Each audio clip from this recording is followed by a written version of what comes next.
সুপ্রিয় দর্শক, আসসালামু আলাইকুম। স্বাগত জানাচ্ছি এন্টারপ্রেনিউর বাংলাদেশের বিশেষ আয়োজন শি টক্সে। আপনাদের সঙ্গে রয়েছে আমি বন্যা রয়। শি টক্স এমন একটি প্ল্যাটফর্ম যেখানে আমরা তুলে ধরি একজন নারীর সাহস, সংগ্রাম আর নিজের পরিচয় খুঁজে পাওয়ার গল্প। সেটি আমরা দেখব মোসাম্মদ সাজনারা বেগমের চোখ দিয়ে। চলুন দর্শক, আর দেরি না করে তার মুখ থেকে শুনে নেই তার স্বপ্ন জয়ের আকাশ ছোঁয়া গল্প। আপা, ওয়েলকাম টু আওয়ার শো। কেমন আছেন? ধন্যবাদ, ভালো আছি। আপনি কেমন আছেন? আপনি? জি, আমি অনেক ভালো আছি। সিলেটের ৩৬০ আউলিয়াদের পূর্ণভূমি থেকে উঠে আসা এক অনন্য নারীর গল্প সাজনারা বেগম। শিক্ষকতার পাশাপাশি সিলেটের ঐতিহ্যকে বিশ্বমঞ্চে তুলে ধরার মিশনে তিনি গড়েছেন নিজের উদ্যোগ নান্দনিক সিলেট, যেখানে মেলে সিলেটের আচার, শীতল পাটি, মণিপুরি শাড়ি এবং আরও অনেক ঐতিহ্যবাহী পণ্য, যা প্রতিটি হাতে তৈরি। ২ দশকের শিক্ষকতা, বিভিন্ন আন্তর্জাতিক মানের প্রশিক্ষণ এবং একাগ্রতার মাধ্যমে তিনি শুধুমাত্র ব্যবসায় সফলতা অর্জন করেননি, বরং নারীদের এগিয়ে যাওয়ার পথও প্রশস্ত করেছেন।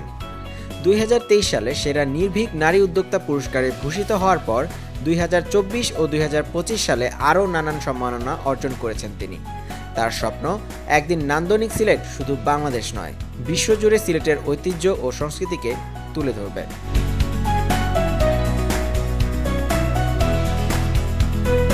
আমরা শুরুতেই একদম জানতে চাইবো আপনার শিক্ষকতা থেকে শুরু করে উদ্যোক্তা হবার পেছনে গল্পটা কি? শিক্ষকতা পেশায় ছিলাম, অনেক দিনই ছিলাম। তো শিক্ষকতা পেশায় সংসারটা চলছিল ভালোই, কিন্তু তারপরও কিছু বাড়তি কিছু খরচ আসে সংসারে। মনে হয় যে বাড়তি কিছু ইনকাম থাকলে আরও ভালো চলা যাবে। তো এই চিন্তা থেকে অন্য কিছু করার চিন্তা ছিল, উদ্যোক্তাই হব এটা চিন্তাই ছিল না। তো কিছু একটা করতে হবে, এইটা যখন প্ল্যান ছিল, চিন্তা করছিলাম কি করব, তখন একবার আমার স্কুলের স্টাফ রুমে আমার কলিগরা আমাকে একটা আইডিয়া দিল। আইডিয়াটা এরকম, আমি বলি, ওরা আমার আচার খুব পছন্দ করতো।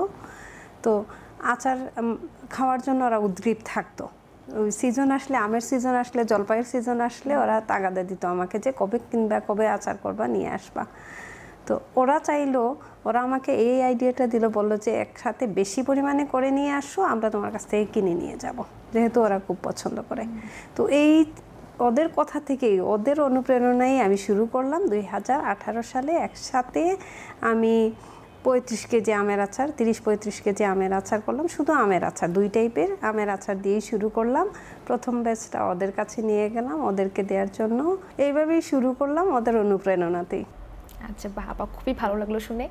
আপা, আমরা শুনেছি যে দীর্ঘ 5 বছর আপনার একটা বিরতি ছিল। তো এত দীর্ঘ বিরতির কারণটা কি? আসলে শুরু করেই আমার আবার একটা ব্রেক নিতে হয়েছিল কিছু ফ্যামিলি প্রবলেমের জন্য। তো ওইটা ওভারকাম করতে করতে আমার 5 বছর কেটে গেছে। পরে এসে আবার নতুন করে শুরু করেছি, সব কিছুই নতুনভাবে। তখন শুরু করেছিলাম জাস্ট শুরু করার জন্যই, শুরু করব কিছু একটা, না বুঝেই। তবে সেকেন্ড টাইম যখন শুরু করলাম 2023-এ এসে, তখন আমি একদম আটকাট বেঁধেই শুরু করলাম আমার এইমটাকে পাকাপোক্ত করেই, যে না, আমার সফল হতেই হবে, আমার করতেই হবে কিছু একটা। তখন আমি নিজে প্রথমে পেজটা খোলার আগে একটা কোর্স করলাম, ওইটা বেসিকের কোর্স, বেসিকের 5 দিনের কোর্স, অফলাইন কোর্স করার পর একটা পেজ খুললাম আমার মেয়ের সহায়তা নিয়ে। তারপর হচ্ছে আমি যাত্রা শুরু করলাম আবার নতুন করে, এই যে আচার করলাম, আমের আচার করলাম, জলপাইয়ের আচার করলাম, এগুলা করে শুরু করলাম। মানে নতুন উদ্যমে আপনি যাত্রাটা শুরু করলাম। বাহ। তো এইখানেও আমার কলিগদের সাড়া পেলাম ভালো। কলিগদের সাড়া শুরু থেকে ছিল, ওরা সাপোর্ট দিয়ে যাচ্ছে, এখনও দিয়ে যাচ্ছে, মাশাআল্লাহ, ভালোই। আচ্ছা আপা, আপনার ব্র্যান্ডে কি কি ধরনের পণ্য পাওয়া যাচ্ছে? আমার সিগনেচার পণ্য হচ্ছে আচার, সব ধরনের আচার। আমার আচার বিএসটিআই অনুমোদিত। তার মধ্যে আছে সাতকরা আচার, আমের আচার, বড়ই আচার। বিএসটিআই ছাড়াও আরও প্রায় এইগুলো আচার সহ রসুন আচার আছে, কদবেল আচার, প্রায় 20 ধরনের আচার আছে আমার উদ্যোগে। তারপরেও এই 20 টাইপের আচারের বাইরেও যদি কেউ বলে যে অন্য কোনো আচার করে দিতে, ওইটা কাস্টমাইজড আচার করে দিই। কাস্টমাইজ করে দিচ্ছেন? হ্যাঁ, কাস্টমাইজড করে দিই। সিগনেচার কোনটা? সিগনেচার আচারটা হচ্ছে সাতকরা আচার। আচ্ছা, সিলেটের সাতকরা ফ্রেশ হিসাবেও খায় মানুষজন, আচার হিসাবেও পছন্দ করে, বাইরেও নিয়ে যায় সবাই। বাইরে বলতে দেশের বাইরে, মানে অন্যান্য দেশে নিয়ে যায় আমাদের সিলেটি মানুষরা। আচ্ছা আপু, আমরা শুনেছিলাম যে চুইং আমলকি নামে একটা পণ্য আপনি বিক্রি সেল করেন। তো চুইং আমলকি সম্পর্কে যদি একটু বলতেন। হ্যাঁ, চুইং আমলকি আমাদের একদম নান্দনিক সিলেটের একদম নিজস্ব একটা প্রোডাক্ট। এটা আমার নিজের চিন্তা থেকে করা, নিজের একটা ইনভেনশন বলবো, নিজের পূর্ণ মনোযোগ দিয়ে আমি এটা নিয়ে চিন্তা করে স্টাডি করে তারপর বের করেছি, তারপর করেছি। এটা আসলে চুইং আমলকি শুনেই বুঝতে পারছেন মেইন ইনগ্রিডিয়েন্টটা হচ্ছে আমলকি। আমলকির সাথে আমলকিটাকে কেটে শুকায়ে আমলকির সাথে অন্য কিছু ইনগ্রিডিয়েন্ট, আদা আছে, অন্য কিছু স্পাইস আছে যেগুলো আমার সিক্রেট স্পাইস, মিক্স করে শুকায়ে ড্রাই করে তারপর করি। এটা অনেকটাই হচ্ছে চুইং জিঞ্জারের মতো। চুইং জিঞ্জারটা মুখে দিলে যেমন মুখটা ফ্রেশ হয়ে যায়, এরকম চুইং আমলকিটা মুখে দিলে মুখটা ফ্রেশ হয়ে গলা খুশখুশ ভাবটা চলে যায়। আচ্ছা, এটা তো একদম মানে আমাদের কাছে খুবই নতুন একটা নাম। তো এটার আইডিয়া প্ল্যান কিভাবে? এটা ওই দিয়ে আবার আমার কলিগদের কাছে ফিরে যেতে হয়। আমার একজন কলিগ, উনি প্রায়ই ইন্ডিয়া যান ট্রিটমেন্ট পারপাসে, তো ওইখানে উনি চুইং আমলকিটা খেয়েছেন এবং উনি রেগুলার আসার সময় নিয়েও আসেন। তো দেখা যায় যে মাঝে মাঝে শেষ হয়ে যায় আসার পর, তখন তো আর পান না। তখন উনি আমাকে একদিন স্কুলে এনে দেখালেন যে তুমি তো আচার করো, তুমি এইটার মতো আমার একটা করে দাও। তো ওনার কাছে যেটা দেখলাম যে শুধু আমলকি, আর কিছু না, আমলকিটাই একটু ড্রাই করে প্রসেস করা, আর কিছু না। তো এইটাই ট্রাই করতে গিয়ে প্রথমবার করলাম যখন, আমি যে আমলকির ভিতরে যে শক্ত সেলটা থাকে ওইটা সহ করলাম। করার পরে দেখা গেল যে এটা ড্রাই করার পর এত শক্ত হয়ে গেল বিচিগুলা, মানে ভিতরের সেলটা, যে ওইটা মুখে বাজলে খুবই বাজে লাগে, কোনো টেস্ট নাই। তো তারপরের বার আবার ওইটার কাছাকাছি গেল না, তারপরের বার আবার ট্রাই করলাম। এইরকম ট্রাই করতে করতে মানে মোটামুটি আসছে। এখন আমার এইটার সাথে আমি আরও আদা অ্যাড করায় ওইটার থেকে এইটা বেশি পছন্দ হয়েছে সবার, আমারটা। ওইটা তো শুধু আমলকি ছিল, এখানে আমলকির সাথে কিছু স্পাইস, যেমন উপকারী স্পাইস, লবঙ্গ, একটু গোলমরিচ, এই টাইপের কিছু স্পাইস দেয়, এইটাই সবাই বেশি পছন্দ করে এখন। আচ্ছা আপু, এটা খুবই ভালো লাগলো শুনে যে একদম ভারতে বা আমাদের পাশের দেশগুলোতে যে পণ্য থাকে, সেই পণ্য যখন আমাদের দেশের মানুষ নতুন করে বানাচ্ছে, নতুন করে তাদের স্বকীয় গুণ দিয়ে বানাচ্ছে। ওইটা বানাচ্ছি না, ওইটা থেকে আইডিয়া নিয়ে নতুন কিছু বানাচ্ছি। হ্যাঁ, স্বকীয় যে ধারণা, স্বকীয় আইডিয়া থেকে বানাচ্ছেন, এটা খুবই উদ্ভাবনী একটা ব্যাপার। আপু, আমরা শুনেছি আপনার ব্যবসা এখন বিএসটিআই থেকে অনুমোদিত এবং ট্রেড লাইসেন্স প্রাপ্ত, তো এটি সম্পর্কে যদি কিছু বলতেন। জি, ঠিকই শুনেছেন। আমি বললাম না নতুন উদ্যমে সব কিছু আবার নতুন করে শুরু করেছি। তো ওই শুরুর সময়েই আমি 2023-এ যখন নতুন করে শুরু করি, তখনই আমি ট্রেড লাইসেন্স, টিন এইগুলা করে নিয়েছিলাম। শুধু ট্রেড লাইসেন্স না, আমার টিনও আছে, আর অন্য যা পেপারস লাগে, যেহেতু আচার নিয়ে কাজ করি খাবার, ওইটার হচ্ছে বিএসটিআই অনুমোদন লাগে, তো বিএসটিআইও করে নিয়েছি, যাতে কোনো মানে পেপারসগুলো যাতে ওকে থাকে সব। আপনার সাফল্যের স্বীকৃতিও কম নয়। 2025 সালে আইসিটি গ্র্যান্ড অ্যাওয়ার্ড এবং 2023 সালে সিলেটের সেরা নির্ভীক নারী, তো এই স্বীকৃতিগুলো আপনাকে কেমন অনুপ্রেরণা দেয়? অবশ্যই অনুপ্রেরণা পেয়েছি দেখেই আজকে পর্যন্ত টিকে আছি, এবং অনুপ্রেরণা পাচ্ছি দেখেই আরও কাজ করার আগ্রহ জন্মেছে। এই যে বললেন সিলেটের সেরা নির্ভীক নারী উদ্যোক্তা যে অ্যাওয়ার্ডটা পেয়েছিলাম, এইটাই মূলত আমাকে মানে কাজের ইন্সপিরেশনটা দিয়েছিল যে টিকে থাকতে হবে, লড়ে যেতে হবে। আমি কাজটা শুরু করেই 2023-এ শুরু করেই কিন্তু 2023-এর জন্যই কিন্তু এটা পেয়েছিলাম। তো এইটা আমাকে অনেক ইন্সপায়ার করেছে, এবং আজ পর্যন্ত এই অ্যাওয়ার্ডটার জন্যই আমি শুরু করেছি পুরো উদ্যমে, যে নতুনভাবে এই অ্যাওয়ার্ডটা আমাকে অনেক বেশি মানে কি বলবো সাহস জুগিয়েছে কাজ করার। আর আইসিটি গ্রান্ট পেয়েছি 2025-এ, তার আগে 2024-এ আরেকটা অ্যাওয়ার্ড পেয়েছি, যেটা মানে অনেক অনুপ্রেরণাদায়ক আমার জন্য, অনেক মানে কি বলবো ইন্সপায়ারিং। এটা হচ্ছে আমি একটা গ্র্যাজুয়েশন কোর্স করেছি বিজনেসের উপর, ওইটার একটা পার্ট হিসাবে একটা কম্পিটিশন ছিল, পিচ ডেক কম্পিটিশন, মানে যে কম্পিটিশনে নিজের উদ্যোগকে তুলে ধরা হয়। তো ওইটা অর্গানাইজ করেছিল হচ্ছে US embassy plus BRAC university. ওই কোর্সটার নাম হচ্ছে, যে কোর্সটা করেছি গ্র্যাজুয়েশন কোর্স, ওটা হচ্ছে AWE, academy for women entrepreneur. তো ওইটারই শেষের দিকে এসে একটা কম্পিটিশন, ওইটার নাম ছিল পিচ ডেক কম্পিটিশন। তো ওই কম্পিটিশনে মোটামুটি 3টা বিভাগ থেকে, সিলেট, চিটাগং, ঢাকা, 3টা বিভাগ থেকে 90 জন নারী উদ্যোক্তা অংশগ্রহণ করেছিল। প্রথম পার্টে ছিল শুধু বিজনেস প্ল্যান, তারপরের পার্টে আরও ছিল অনলাইন সেশন, তারপরের পার্টে ছিল গিয়ে প্রেজেন্টেশন, সরাসরি প্রেজেন্টেশন। ওইখানে ইউএস এমবেসির ছিল মানুষজন, ব্র্যাক ইউনিভার্সিটির আমাদের যারা ইনস্ট্রাক্টর তারা তো ছিলেনই, অন্যান্য ডিপার্টমেন্টের টিচাররাও ছিলেন। তো সবার সামনে লাইভ প্রেজেন্টেশন ছিল। ওই 3টা স্টেপ ক্রস করে মাত্র 6 জনকে অ্যাওয়ার্ড দেওয়া হয়েছে। ওই 6 জনের মধ্যে এই পিচ ডেক অ্যাওয়ার্ডটা আমি পেয়েছি। ওয়াও, খুবই দারুণ, খুবই দারুণ। আমাকে অনেক ইন্সপায়ার করেছে। একদমই আমাদেরকে ইন্সপায়ার করলো। আপু, আমরা শুনেছি যে আপনার যে আচার শুধু দেশে নয় বিদেশেও যাচ্ছে, তো এটা তো একটা দারুণ গর্বের ব্যাপার, এটাকে কি বলবেন? হ্যাঁ, এটা আমার জন্য গর্বের অবশ্যই। আর এটার জন্য আমি ধন্যবাদ জানাই আমার রিলেটিভদের, কারণ এটা হচ্ছে আমার ওই যে কাজের যে জায়গাটা, ওই জায়গাটার জন্য এই প্রাপ্তিটা। আমি সিলেটের হিসাবে আমাদের সিলেটের অনেক আত্মীয় স্বজনই আছেন বাইরের দেশে, তো ওনাদের থ্রুতেই যাচ্ছে, অফিসিয়ালি যাচ্ছে না। ওইভাবে যে আমি এক্সপোর্ট করছি, ইটস নট লাইক দ্যাট। এটা হচ্ছে ওই আমার রিলেটিভরা যে জায়গায় আছেন, কেউ আছেন ইংল্যান্ডে, কেউ আছেন আমেরিকায়, কেউ আছেন কানাডায়, তো ওনারা দেশে আসলে ওনাদের লাগেজে করে নিয়ে যাচ্ছেন। বিশেষ করে যাচ্ছে আমার শুকনা সাতকরা আচার, সব আচারই যায়, বাট এগুলো একটু বেশি যাচ্ছে।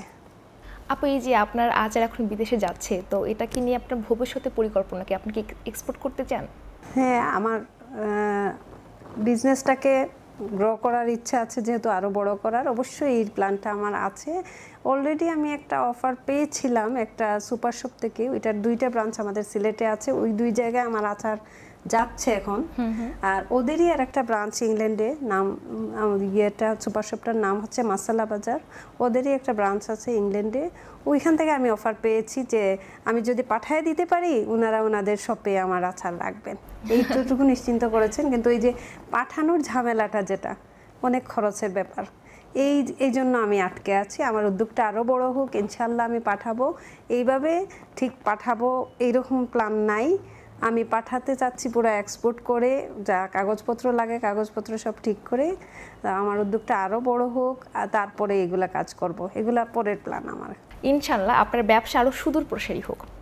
আপনি তো একজন শিক্ষক এবং পাশাপাশি উদ্যোক্তা এবং পরিবার আছে, তো শিক্ষক, উদ্যোক্তা, পরিবার এত কিছু ব্যালেন্স কিভাবে করেন, সময় কিভাবে দেন? সময় আসলে আমি নিজেই অনেক দিনই সময়ের গুরুত্বটা বুঝি নাই। কাজে যখন নামছি তখনই আমরা বুঝি আসলে সময়ের গুরুত্ব। স্টুডেন্ট লাইফটা খুব রিল্যাক্স যায় আমাদের, তখন আমরা মনে করি যে পড়াশোনাটা একটা হেডেক, কেন পড়াশোনা, মানে পড়াশোনার সময় দিতে চাই না। তারপরে যখন সংসার লাইফে আসি দেখা যায় যে না, ওইটার থেকেও ঝামেলার কাজ এইটা। তারপর যখন পড়াশোনার পরে সংসারের সাথে যখন আরেকটা জব থাকে, তখন এই সংসার জব 2টা মেনটেন করতে গিয়ে বুঝি না আমাদের সময়টাকে প্ল্যান করে নিতে হবে যে কতটুকু সময় আমি সংসারে দেব, কতটুকু জবে। তো আমার যেহেতু সংসার, জব, পাশাপাশি আরেকটা উদ্যোগ আছে, তো এই 3টা জায়গার জন্য আমি সময়টাকে ভাগ করে নিই যে কোথায় কতটুকু সময় দিব, কখন দিব। এইটা আমার প্ল্যানে থাকে প্রতিদিনের, যে আজকে আমার এই পারপাসে, মানে সংসারের এই কাজটা আছে, গেস্ট মেনটেন করতে হবে, বা আমার স্কুলের এই কাজটা পড়ে থাকবে, আমি এটা শেষ করতে হবে, বা আমার উদ্যোগের এই কাজগুলা, এইভাবে ভাগ করে নিই। তারপরেও একদম রুটিন ওয়াইজ সব কিছু হয় না, দেখা যায় এক্সট্রা কাজ করতে হয় রাত জেগে। কখনো মনে হয় না আপু যে খুব টায়ার্ড হয়ে পড়েছি, আজকে আর না, আজকে থাক? এইরকম মনে হয় না, যেহেতু জেনেই নেমেছি যুদ্ধে, এটা একটা যুদ্ধক্ষেত্র, কাজ করতেই হবে। তো যখন টায়ার্ড মনে হয় তখন আমি অনলাইনের কাজগুলা করি, ওই যে বসে বসে বা শুয়ে শুয়ে পোস্টগুলা লিখলাম, একদিকে কাজও হলো, পোস্ট লেখা হলো, আবার রেস্টও হলো। বাহ, খুবই চমৎকার। আপু, আপনি কখনো নারী হিসেবে ব্যবসার জগতে বৈষম্য শিকার হয়েছেন, বা এত দেরি করে একটু শুরু করলেন ব্যবসা? তো অনেকেই তো অনেক কথা বলছে যে একজন শিক্ষক, ছেলে মেয়ের মা হয়ে গিয়েছেন, তো এত পরে কেন ব্যবসা শুরু করছেন? আলোচনা তো উঠেছে। এটা আসলে আমি শুরু করেছি আমার নিজের প্রয়োজনে। কে কি বললো না বললো, হ্যাঁ আমি শুনবো, ঠিক আছে, তারা তাদের মতো বলতেই পারে। আমি মনে করি না এটা ওদের অন্যায়। মানুষজন এরকম বলে অভ্যস্ত, বলবেই, ওইটাকে পজিটিভলি নিতে হবে। এইটাই আমি পজিটিভলি নেই, এবং যেটা বলছে আমার সম্পর্কে কতটুকু জেনে বলছে, কতটুকু না জেনে বলছে, এইটা আমি জাজ করি। হয়তো আমার সম্পর্কে কম জানে দেখে এইরকম বলে, এইরকম করে আমি নিজের মধ্যে একটা, মানে যে ঠিক নেগেটিভ কথাটা নেগেটিভলি না নিয়ে আমি এটা আমার মধ্যে নিয়ে নেই, তারপর হচ্ছে এটা নিয়ে চিন্তা করি, আচ্ছা ঠিক আছে দেখি ওদের কথাগুলো কিভাবে অ্যাভয়েড করা যায় বা কিভাবে কতটুকু মানে ওদেরকে মানে কি করলে ওরা এই টাইপের কথাবার্তা আর বলবে না, এটা চিন্তা করি। আমি নিজেকে কারেক্ট করি যে আচ্ছা দেখি যে আমি এরকম চললে হয়তো ওই কথাটা আর উঠবে না, কিন্তু কিছু কথা আছে যেটা আমার কন্ট্রোলের বাইরে হয়তো, তখন ওইটা আমি হেসে উড়িয়ে দিই।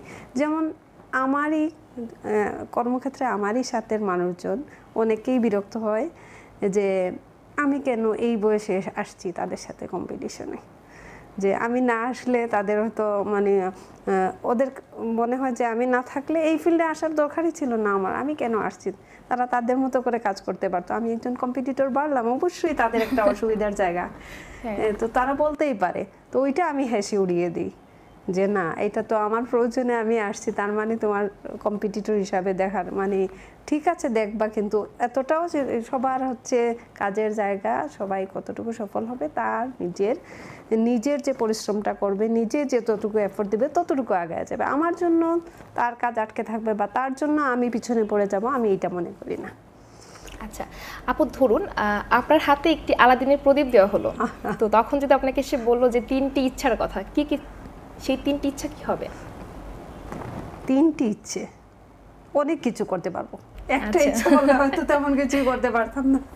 আমি প্রথমেই আমি যেহেতু একজন মেয়ে নারী, আমি মেয়ে হিসাবে যে স্ট্রাগল করেছি, দেখেছি যে মেয়েরা স্ট্রাগল করে প্রথমত তারা একটা পর্যায় পর্যন্ত শিক্ষিত না দেখে, তো আমি প্রথম ইচ্ছে থাকবে আমার সব মেয়েরা যাতে মাস্টার্স পর্যন্ত অ্যাটলিস্ট পড়াশোনা করে, যাতে তারা নিজেদের রাইটস নিজেরা বুঝতে পারে।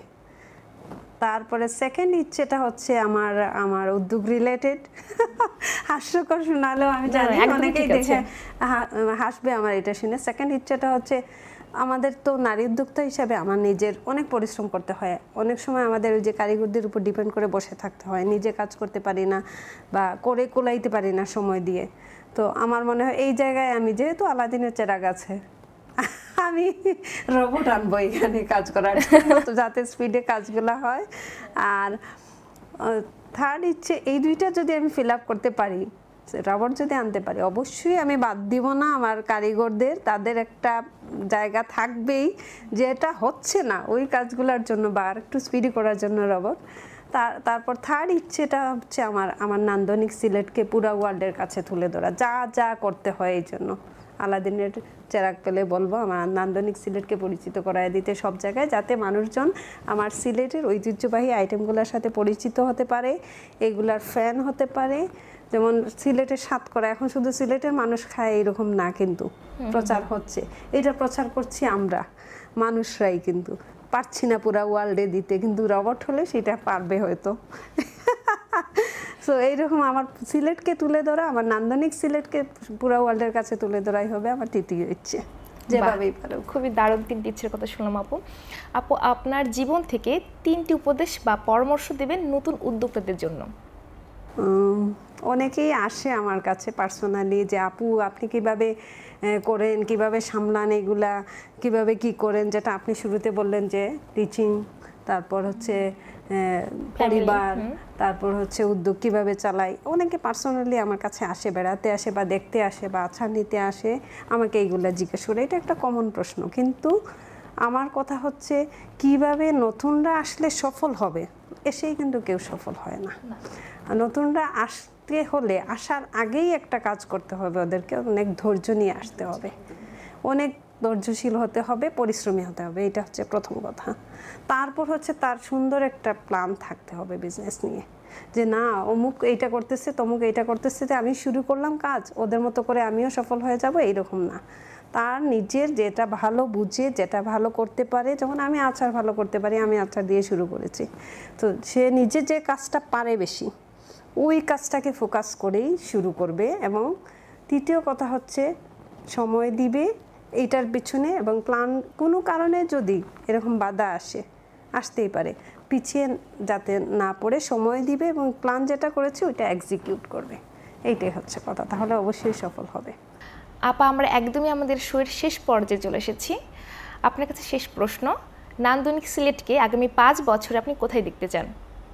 5 বছর খুব বড় একটা সময় না, 5 বছর লেগে যায় একটা উদ্যোগকে মানে দাঁড় করাতেই, মানে শুরু করাতেই। আমারটা যেহেতু শুরু করতে পেরেছি, রানিং আছে, আমি চাইবো আগামী 5 বছরে মানে আমার উদ্যোগটা এখন জাস্ট উঠে দাঁড়িয়েছে, ওইটা হাঁটা শুরু করবে, দৌড় শুরু করবে, মানে 5 বছর পরে যেন মানুষজন আমার নান্দনিক সিলেটকে একটা ভালো হোমমেড আচারের কোম্পানি হিসাবে পায়, এটাই চাইবো। অনেক অনেক ধন্যবাদ আপু, আপনার নান্দনিক সিলেটের জন্য অনেক অনেক শুভকামনা। আপনার নান্দনিক সিলেটের জন্য অনেক অনেক শুভকামনা। এভাবেই নতুন গতিতে, নতুন উদ্যমে স্বপ্নের পথে চলুন। ধন্যবাদ আপনাকে আমার নান্দনিক সিলেট এবং আমাকে সবার সামনে তুলে ধরার জন্য। ধন্যবাদ এন্টারপ্রেনার বাংলাদেশকেও। আপু, আপনাকে অসংখ্য ধন্যবাদ। দর্শক, আমরা একেবারে আমাদের শোয়ের শেষ পর্যায়ে চলে এসেছি। সঠিক সময়ে যদি সঠিক পদক্ষেপ নেওয়া যায় তাহলে সাফল্য আসবেই। দর্শক, আবারও দেখা হবে শি টক্সের নতুন কোনো পর্বে, নতুন কোনো গল্পে, নতুন কোনো অনুপ্রেরণায়। আমি বন্যা রয় বিদায় নিচ্ছি।